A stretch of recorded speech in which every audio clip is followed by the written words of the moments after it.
Hello बच्चों, आज की क्लास में हम डिस्कस कर रहे हैं हमारी क्लास 10th के सब मैथ्स के सपोर्ट मटेरियल में स्टैटिस्टिक्स यानी सांख्यिकी का क्वेश्चन नंबर 31। क्वेश्चन है निम्नलिखित बारंबारता बंटन का बहुलक ज्ञात कीजिए। तो हमें यहाँ पर जो फ्रीक्वेंसी डिस्ट्रीब्यूशन दिया है उसके लिए मोड कैलकुलेट करना है। और इस क्वेश्चन में ही एक क्वेश्चन और भी है। ऊपर दिए गए आंकड़ों का माध्य 53 है।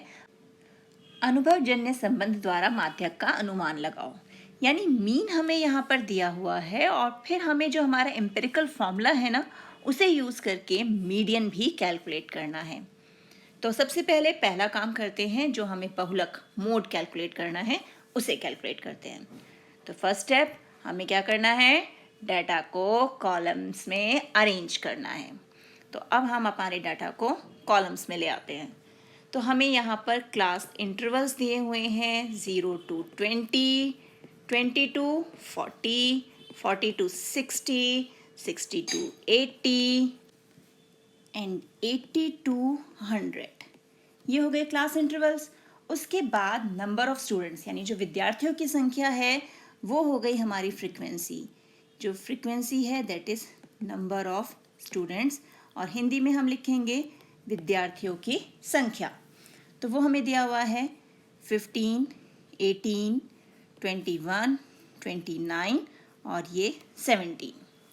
क्योंकि हमें मोड बहुलक कैलकुलेट करना है तो यहाँ भी हमें पहले बहुलक कक्षा मॉडल क्लास ढूंढनी होती है। तो उसके लिए हम क्या करते हैं, हम देखते हैं हमारी ये सारी फ्रीक्वेंसीज में से सबसे ज़्यादा फ्रीक्वेंसी किसकी है। तो यहाँ पर सबसे ज़्यादा फ्रीक्वेंसी हमें मिल रही है ये 29। तो यही हमारी मॉडल क्लास बहुलक कक्षा हो गई।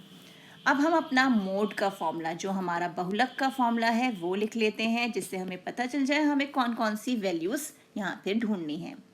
तो क्या है वो फॉर्मूला, यहाँ लो, यहाँ हाइट, यहाँ प्लस, यहाँ मल्टीप्लाई, बीच में ब्रैकेट लगाई। मैं 10th क्लास में पढ़ती हूँ और मैंने 2 बार 1 0 2 नॉट आउट देखी है। अब सब में F लगा देते हैं और बीच में माइनस का साइन दे देते हैं। बन गया फॉर्मूला। तो अब हमें क्या क्या चाहिए, L यानी हमारी लोअर लिमिट। लोअर लिमिट हमें दिख रही है, ये 60 है, तो ये हो गया 60।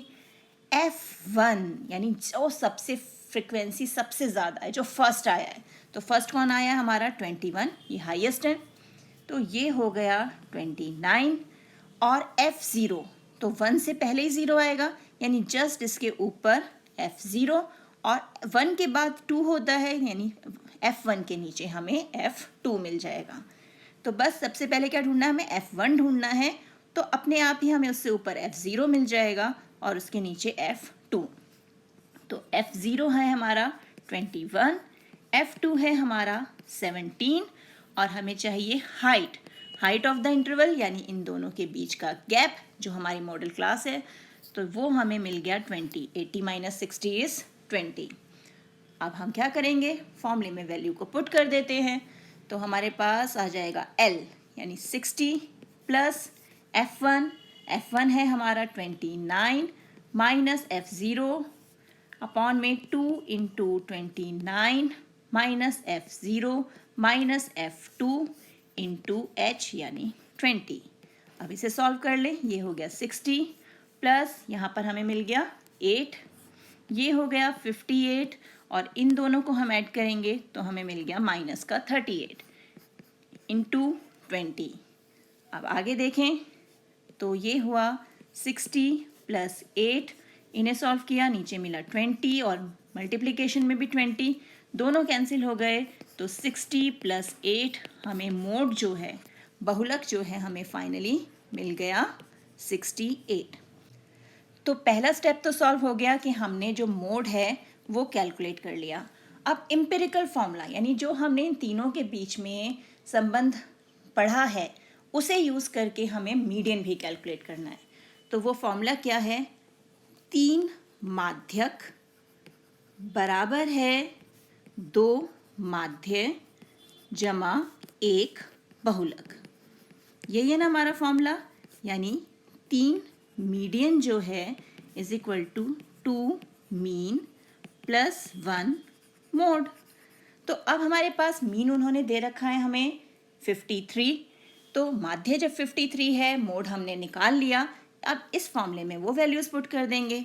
तो मीडियन यानी जो हमारा माध्यक है वो क्या हो जाएगा, 2 इंटू मीन। माध्य हमें 53 दिया हुआ है और 1 इंटू 68 मोड हमने यानी बहुलक अभी निकाला है। 3 जो है ये अपॉन में आ गया यहाँ पर, यहाँ से 3 नीचे चला गया। तो ये कितना हो गया हमारे पास, ये हो गया 106 और ये हो गया 68 अपॉन में 3 यानी 174 अपॉन 3। इसे हम कैंसिल करें तो हमारे पास आ गया 58। तो अब हमारे पास मीन जो पहले से दिया हुआ था, मीडियन हमने अभी कैलकुलेट कर लिया और मोड हमने इससे पहले कैलकुलेट किया था। तो इस तरह से इस क्वेश्चन में हमें 2 क्वेश्चंस पूछे हुए हैं, क्योंकि हम यहाँ पर बहुलक भी निकाल रहे हैं और उन्होंने जो माध्य दिया है तो हम रिलेशन यूज़ करके माध्यक भी कैलकुलेट कर रहे हैं। तो क्लियर अब ये क्वेश्चन। तो इसी टाइप के और क्वेश्चन की प्रैक्टिस कीजिए। मिलते हैं एक और वीडियो में, तब तक keep practising and enjoy maths.